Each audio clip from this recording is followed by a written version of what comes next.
মক্কায় ইহুদিরা এসে দল পাকালো, চল মোহাম্মদকে আজকে প্রশ্ন করে আটকায় দিই। কি প্রশ্ন করবি? ইহুদিরা বলে এমন প্রশ্ন জানা আছে এগুলোর কিছুই মোহাম্মদ জানে। ইহুদিরা এসে হাজির, মোহাম্মদ আমরা কালিমা পড়ে মুসলমান হব। আল্লাহ রাসূল তো মহা খুশি, তবে শর্ত আছে। কি শর্ত? 3টা প্রশ্নের উত্তর দিতে পারলে লাইন ধরে আমরা সব কালিমা পড়ে ফেলবো। কোন 3টা প্রশ্ন বলো? তারা প্রশ্ন শুরু করলো। প্রশ্ন নাম্বার 1, মা হুয়া রূহ? মোহাম্মদ বলো তো রুহু কারে বলে? 2 নাম্বার প্রশ্ন, মান হুম আসহাবুল কাহাফ? আসহাবে কাহাফ সম্পর্কে কি জানো? 3 নাম্বার প্রশ্ন, যুলকারনাইন সম্পর্কে কি জানো বলো। আল্লাহ রাসূল সাল্লাল্লাহু আলাইহি ওয়াসাল্লাম বললেন আগামীকাল উত্তর দিব। ওরা আগামীকাল উত্তরের জন্য হাজির, কিন্তু ওহী আসে নাই, উনি বলতেও পারে না। টানা 15 দিন ওহী আসে নাই, নবী উত্তরও দিতে পারে না। আল্লাহ রাসূল সাল্লাল্লাহু আলাইহি ওয়াসাল্লামের জন্য এত বিব্রতকর পরিস্থিতি আর কখনো ছিল না। এর কারণ নবী ইনশাআল্লাহ বলে নাই।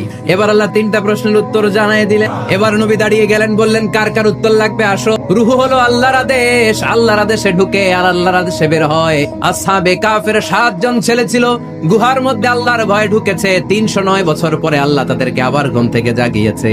যুলকারনাইন এমন একজন বাদশা, গোটা বিশ্বকে শাসন করেছে, তার শাসন ক্ষমতার কোনো কমতি ছিল না। সুবহানাল্লাহ।